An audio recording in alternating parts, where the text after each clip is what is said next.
I want to start with today we have a panel of 4 female marketing leaders who really represent the gold standard of modern marketing. We have a rare combination of people across food, beverage, and health. They built careers driving growth for some of the most iconic consumer brands. Super lucky to have their time and their thinking here. And we're going to start off with Camille. So Camille, we're going to start with you. And could you talk to us a little bit about what does it actually mean for a brand to participate in culture instead of just marketing at people? Yeah, I think, I gotta focus.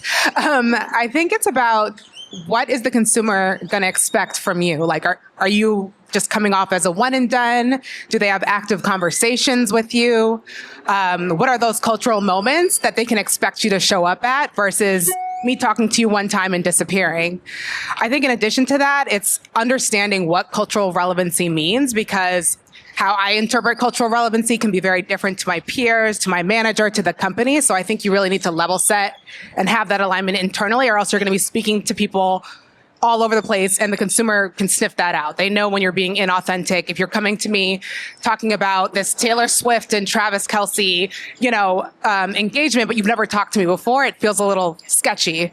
So I think it's like, having that ongoing conversation, those ongoing touch points, being able to plan ahead as much as you can. Like, obviously there's going to be those random pop culture moments that you have to react to, but I think you need to have that internal discussion just around like, how are you going to react and when to react so that you can come across in the most authentic way possible. I just want to build. I was in a brand innovators roundtable yesterday, and we talked about how it actually takes a lot of work to seem spontaneous and planned. So just building off what you said, putting that work in, that structure, being able to have situation planning on, okay, what if this sports team wins, or what if this happens in culture? Mm-hmm. And then being able to activate seemingly at the speed of culture, but also just knowing that there are a lot of cogs turning behind the scenes. Yeah, totally. Okay, great. We'll move on then to Sara. Sara, what has to change inside of an organization for a brand to actually move at the speed that culture in the real world actually moves at? I think to layer on what was previously said is really level setting within your organization and setting up processes and also setting up trust, right? So if you want to react to the Travis Kelce proposal, but you need like 3 layers of approvals before you can do that, you're going to be too late to the party. So establishing that trust from the onset and an understanding of maybe not everything needs an approval and getting rid of that red tape up front, then you're going to be able to move much faster. Trusting the people you hired. So I really trust our social media director to, know what cultural moments to react to, know which ones not to react to that are not appropriate for our brand. For example, Laura Geller is a makeup brand for women 40 plus.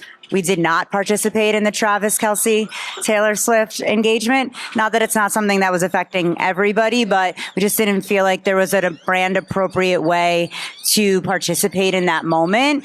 Even if some of our customers are, following their love story, we don't have to participate in everything. But I really trust our social media director to be making those choices. And in the cases that she makes those choices, go with it quickly, get that content out and not have to run everything by me, by our CEO, et cetera. So I think that's really the first step. You're going to be able to react much more quickly, and your content's going to be much better if you trust the people you hired and you eliminate that red tape from the first day.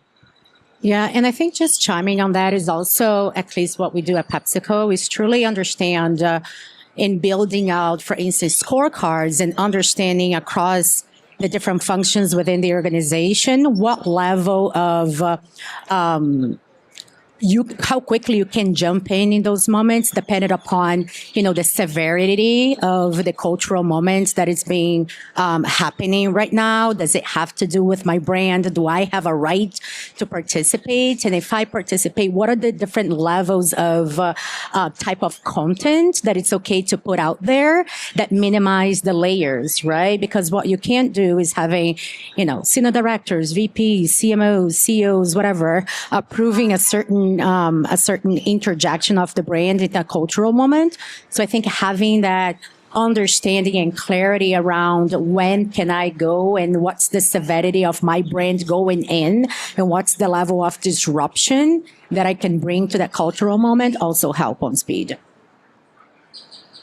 Okay, I can talk actually. I'll just add one thing on speed because I talked about planning and that's great and you kind of have things in the back pocket, but sometimes you don't know what culture is going to throw at you, which it's just fun as a marketer. So we, on all of our brands, so like Oreo, Sour Patch Kids, Chips Ahoy, Nutter Butter, to name a few that I hope everyone is aware of, we have our social media team who are empowered. So to, again, no CMOs need to be approving, this post, this story, because we've already predetermined the parameters of what they're able to do. We've trained them in the voice of the brand so that they can speak as quickly as a brand can speak on a topic. And they're also clear where to play. I mean, the risk is sometimes maybe we do overstep a little bit, but I do believe that the benefit of being able to participate in culture at that speed outweighs the risk of maybe the misstep. And that just helps us be authentic anyway. People make mistakes. I guess brands can make small mistakes and get away with it. I love hearing large brands actually moving at the speed of culture. I've been doing marketing a while, and when I first started my career, it was like pulling teeth to get large companies to do anything online, to even, have a Facebook page, right? Like they didn't get it. And now brands are actually embracing the internet for what it is. The internet is culture moving very quickly. I will say at one point I was in the similar space. I feel like I'm old as well. And I was thinking, TikTok was new and I didn't feel like people were moving quickly enough. So I just set up the account for the brand. I was like, I'm claiming this brand name on TikTok right now because I feel like we're more accustomed to speed now. But yeah, we're learning as we go. Love that. Get people out of their own way. Do the thing that's right for them. All right. So Flavia, let's talk about how you do balance, because we're talking about moving fast. How do you balance moving fast with protecting the brand and maybe not causing a reputation management crisis and, maybe empowering people who are really tactical to maybe take a little too much leeway? How do you balance that? Yeah, that's a good question. So I'm actually going to challenge the question because I don't think that there should be a balance between speed and brand equity, because I don't believe that they are opposite forces, right? In reality, my opinion, you having a very clear brand equity, it helps with the speed when you're responding to culture, right? So in my mind, it's not necessarily, speed that can cause some sort of concerns in terms of threats to brand equity. It's more so lack of clarity. So in my mind, the more clarity you have around who your consumer is and clarity around your brand fundamentals, meaning what's your personality? What are the things that make your brands very unique and that consumers love about your brand? And I think that alone just takes away the debate that goes into questioning whether a brand should jump into a cultural moment or not. So as I go back to my time on Cheetos, right? Before my role now at PepsiCo, I led the Cheetos brand for about 3 years. And, it was really clear to us what Cheetos is about. It's being about playful. It's unapologetic.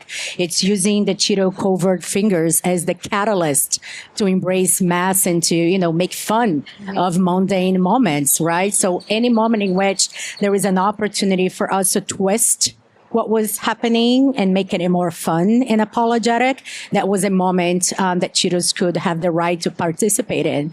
And if I think back, I think everybody here will remember the banana duct taped art that was sold for $6 million.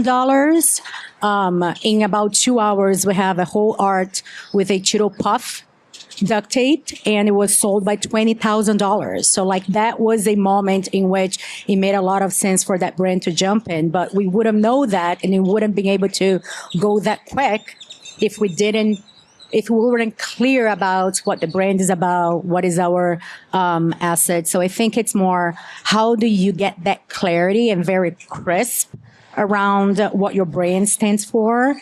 Because that will accelerate and will help you with speed when a cultural moment is happening.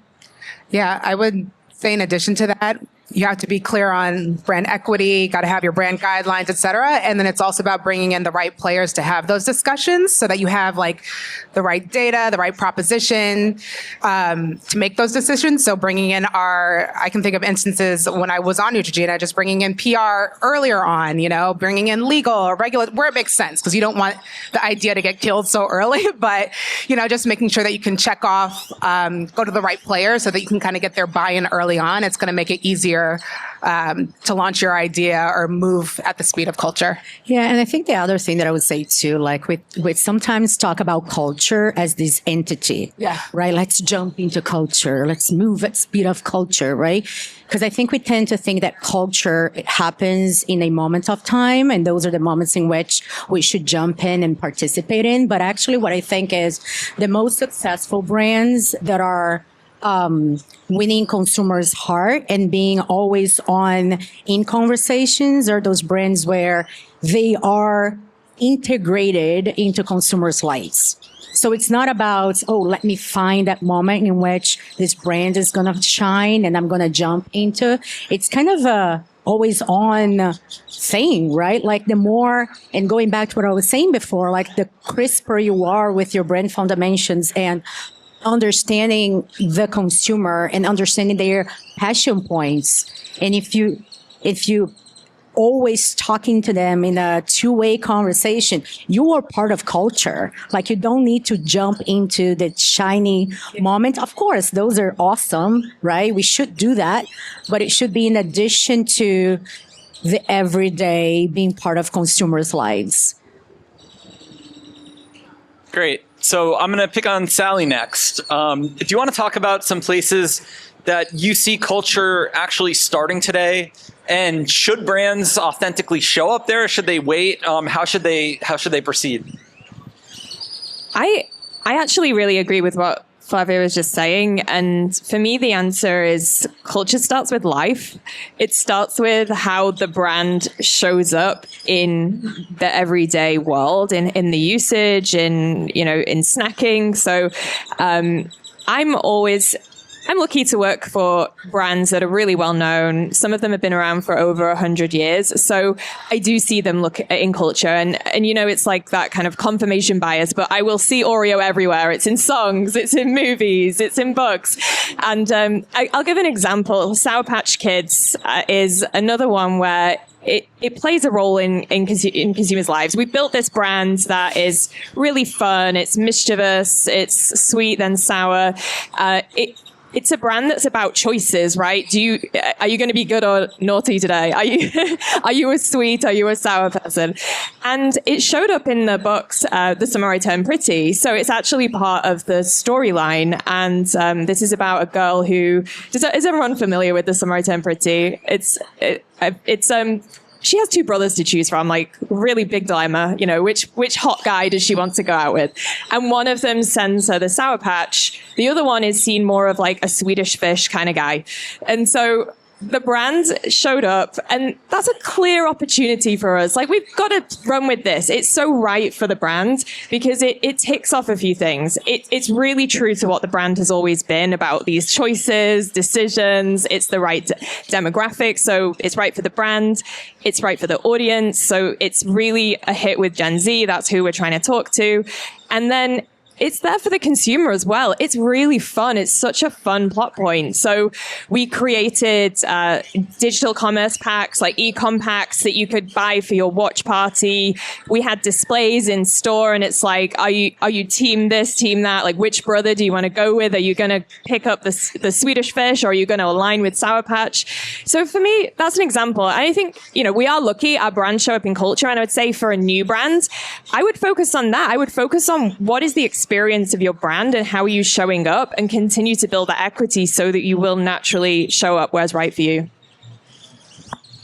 I think I would add this notion of really understanding consumer passion point. I'm obsessed about consumer passion point. And when the brand truly understand what are those things in consumers' day-by-day life that they absolutely love, being music, one of them, sports, another one, fashion, food, coffee, pickle, right? it's just very interesting, the canvas that those opportunities give you to truly resonate with those consumers, right? So again, sorry, going back to my Cheetos time, music. It's a big thing. If we think about, Gen Z and millennials and, the cohort that Cheetos really resonate with, they love music. They love Latin music specifically. And that's one of the reasons why we had such a good trajectory with partnering with, Bad Bunny back in 2020, J Balvin 2 years ago or last year. So I think also having a really good pulse on consumer passion points is truly opens the door for you to tap into this culture. And I wouldn't ignore the subculture. Right? Within food, there are people that absolutely love a pickle. Like that's a subculture within food, pickle or things like that. So, yeah. We'll do a few more questions, but I'd love to take any audience questions. So if you want to ask something, just raise your hand and I will come to you.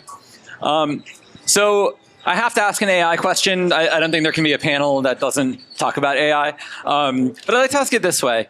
I feel like you all are from brands that actually understand culture. And I feel like the tech industry kind of, they pretend to, but they don't really get culture. They're trying to bulldoze it with AI. They try to just make everything super efficient and don't really care about story or anything like that. But do you think that the tech industry is actually starting to get culture as they mature, as like Google owns YouTube and like actually does more research here? Or are they still always playing catch up to like where the consumer is? You can take the question however you want. I would say so far, I think they're still playing catch up. I think it'll get there the way it'll get there because it will, of course. But I think for now, they still are playing catch up, but it's up to the brands to really utilize those tools in order to like have them appropriately participate in culture. So it's really up to us as, the people at the brands to still be having those community relationships, to be having like participating in culture in the appropriate way, and then figuring out how to use those AI tools in the way that makes the most sense. Either being transparent about it, or even in the cases where maybe your brand is not being transparent about it, but being responsible inside the brand organization. So it's participating in culture in a way that makes sense and also makes your job easier. I mean, that's what the tools are there for. So you can participate in culture faster, so you can be reactive faster. And remove red tape within your organization and, utilize the resources that are there for you.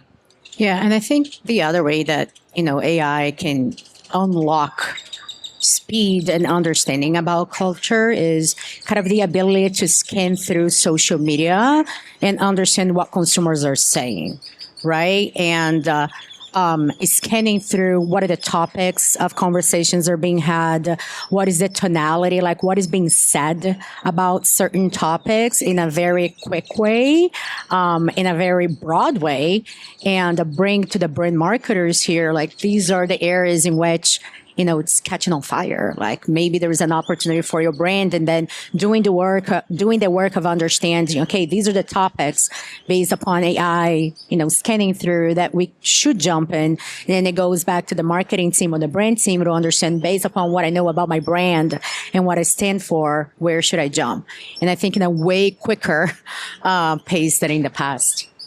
Yeah, I agree with Sara and Flavia just in terms of like being a partner with tech or whatever that entity is. I think AI is still a black box for most people, but when I think of things like creative diversification, just being able to iterate faster from a creative standpoint, you're able to storytell in different ways. They're able to capture the attention of consumers in different ways because they're able to leverage some of these AI tools and, storytell from a creative standpoint faster.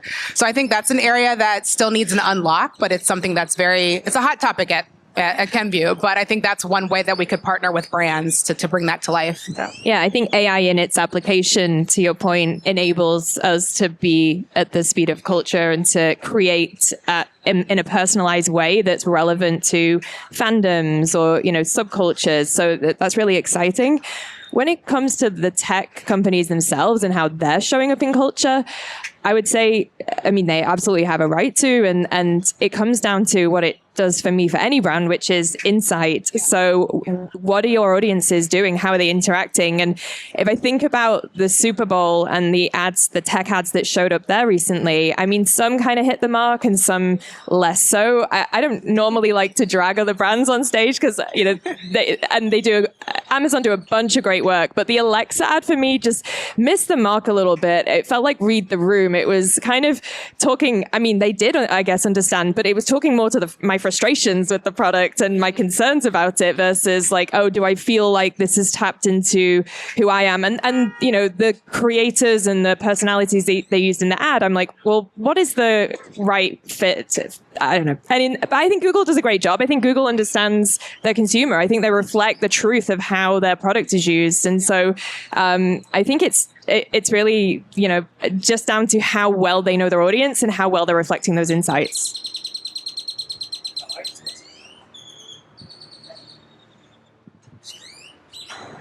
Hello. Oh, I have a question that's sort of the converse of that. So when we talk about the speed of culture, we usually default to talking about social media. Or just general media moments, even if it's like PR. But I also see that consumers are really giving value to brands that show up in real life and who build like equity in experiences. So are there any bets that brands can take to show up and move in culture in the real world? And I don't know if there's been any experiences with your brands on taking a bet with a cultural movement that isn't on social media. Yeah. I think I'm going to sound like a broken record, but I will say again, it's truly about understanding your consumer really well and understanding the intersection between what your brand stands for and what consumers are looking for. So I'm going to give you another, Cheetos example from years ago. So there was a understanding, like the team back then understood that consumers were showing the different shapes of Cheetos, right? And finding that very interesting for the brand. And, you know, this Cheeto here is shaped like a dinosaur or a sun or a moon, whatever it is. And that insight alone made the brand team create the Cheetos Museum, where we basically created an experience where we had all these different shapes of Cheetos that they found in the wild world. And like they literally had labels, like if you were in a museum. And that alone was a super experience for consumers, right? I think the other example that I will give you is, the previous Cheetos campaign, which was around hands-free. So we know that consumers, they will mess their hands, their fingertips with Cheetos, and they cannot do anything because everything is dirty and they don't want to, make everything dirty. And Cheetos create this entire campaign around hands-free. And with that, actually here in South by Southwest, I think it was like 3 or 4 years ago, we created a house of Cheetos, hands-free house, an entire house that was built and designed to be operated hands-free. And there was like a line of 3 hours, 4 hours to experience that, right? So again, I think those are examples. You see usually the insights end up happening on social media because that's where the consumers are talking and expressing what they like and what they don't like, but you don't necessarily, like there are ways to bring that insight into cultural experiences in the real world. Yeah, I think it's also just like creating your own cultural moments, not always participating in culture. So like, yes, South by Southwest is happening here. How as a brand are we participating in that? That's one scenario. But I try to look at our brand as like, what if there was no culture? Like there's nothing happening. There's no South by Southwest. Travis and Taylor are not getting engaged. We're not participating in moments that are already existing. How do we just create our own moment? Like what is our own moment? So Laura Geller's Makeup for Mature Skin. We're a pro-aging brand. We created our own holiday called National Mature Women's Day, where it's on April 9th. And what we do is we give you an age-based discount. So like if you're 52, you get 52% off. If you're 73, you get 73% off. It's a one-day sale. And we do a lot of other things, in real life moments and, a social campaign, et cetera, all around this holiday that we created. That's our own cultural movement that we created to be a pro-aging movement, yes, to participate in the overall pro-aging culture, but we're not participating in a moment that already existed. We created our own cultural moment, and we're creating our own community and our own culture. And when we have such clarity around that, it makes it easier to figure out, okay, how do we show up at South by Southwest? How do we jump on this social trend, et cetera? But I think really thinking about things and thinking about culture not only as how does your brand show up in moments that exist, but if there was no culture and there was no social, what would you do as a brand to create your own culture and your own community? Got Mike. Hello. Hi, Mike Black from Collage. First of all, I really like what common theme I'm taking away, because I've heard this across multiple sessions, that culture seems to be defined as the trend, social media. But I think you guys are saying, which I think is right, culture is about the who, right? And what you're saying about passion points really resonates. I guess my question is, as you guys think about understanding the who, do you find that, like I think back a couple of years ago, it was a lot about marketing to, demographic groups and age groups. When you go into passion points, do you find that cuts across? And is that the magic sauce, is finding those subgroups and cultures that are more inclusive by the attitude versus old-fashioned inclusivity? I just wanted to get your thoughts on that. Oh, 100%. Like, we're constantly, obviously we have our Gen Z target markets, you have your millennials, et cetera, but we are always drilling down to figure out what's important to those subgroups. But at the heart of it, it goes back to your brand equity, your brand values. Inclusivity is one of them. It's reflective of the world today. So we want to make sure that as we're ideating, as we're tapping into these cultural moments, that it's reflective of their world. So whether I'm going to use Bad Bunny because that's a common one, but it's kind of like everyone knew that, the Super Bowl was happening, and we had to have discussions like, okay, can we tap into this Bad Bunny moment, and how are we going to do it? And we got some research, and we tapped into our subcultures and everything like that, and just thought of different ways that we can connect with them, leveraging our Hispanic agency because they're the experts, and making sure that we partnered with them. And so it's really about just, you have your target market, but you're always going to have to drill down, but you always want to make sure that you're speaking to them in an authentic way. So it's very important to really represent culture in that way. Go ahead. Yeah, I was going to add, what was I going to add? I totally agree. Yes. We've always talked about empathy at scale. We've always talked about, instead of mass message, mass market, we're trying now as a big CPG to think more about like a performance marketer and think more about who are these different groups of people? What do they psychographically believe in? It goes beyond demos and goes into who they are, their attitudes to snacking, to culture, to life.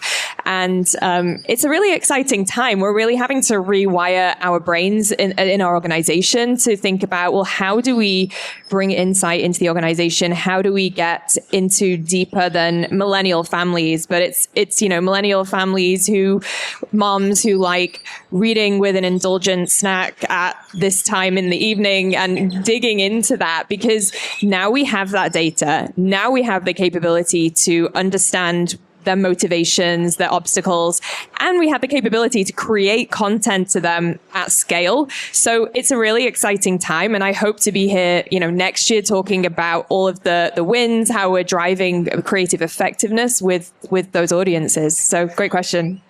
Yeah, and I think that what I would say too, in line with what you're saying, when you say who, what we understand as who at PepsiCo is the mindset.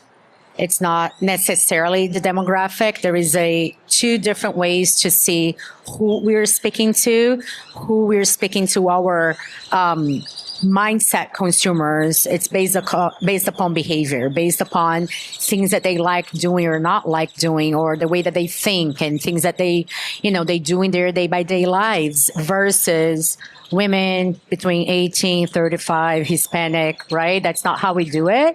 And I think the beauty of it is because it transcends generation, right? When you think about your consumer and who they are with the mindset approach versus the age or the ethnicity or geographically where they're located, you're transcending generation. I can touch you, a 5-year-old kid and a 50-year-old man with my message because I'm linking them all through the things that they love in life or how they behave and attitudes and all that. So. Awesome. Well, we have 2 minutes. Great. Let's leave the audience with a takeaway. What is the thing that you do that inspires you most for culture? Is it going to Burning Man? Is it watching an A24 movie? What can you do at home to just inspire yourself? Is it go out on weekends? What's like the number one thing you could do to be inspired about the culture? I mean, I live in New York City. I love doing all the things. But I would say the number one thing is I love going to the theater. There's something about being in a room with people in that one moment in time when something's happening on stage. It's usually something profound that leaves me thinking for the rest of the week. So, and it's, one of the oldest art forms. The ancient Greeks were doing it. So for me, it's something that's really does get me thinking. And theater. Ooh. I think I do in the day, but I'm a very curious person by nature, and I love human behavior. So I like paying attention what people are doing, asking random questions. So I think just inserting myself where people are, and I can have conversations and I can observe people. It can either be at the gym and what kind of conversations are these people, having, or it can be in a concert or in a movie or in a restaurant or anything, anywhere where actually there is interaction between human beings should be an inspiration for how can I tap into culture. Yeah, I would agree with that. I mean, I love being on the New York subway and just being a sponge and just like observing people. I love talking to my nieces who are 12, 14, and 16. I ask them all the questions. I'm like, is this cool? What are you doing? What are you guys talking about? And I also, maybe not as exciting, but I'm on social media always in the shade room and Dumois and like just seeing what the commenters are talking about on TikTok, et cetera. And just see if there are any themes or any interesting nuggets there, but just being a sponge amongst everything. I'll mirror what everyone just said. Certainly social media, certainly, doing things in real life and talking to people, talking to your customers and your cohorts. But I also say for me, like silence, there's a lot happening in my head already, marketing wise, what's our next campaign? Did we post this today, et cetera? So sometimes just having time to lay at the beach or, right before I go to sleep or anytime like that, that's when you actually have time to have thoughts and have ideas and making sure you're creating space, not only for deep work, but, cause that's also a big theme. I feel like, making time in your schedule for the deep work versus the reactive work. But I also think making time for no work. And actually I find I have my best ideas, in the shower or when I'm on vacation. So we go to the beach. Awesome. Well, thank you. Thank you so much to our panelists today. Everyone give them a round of applause.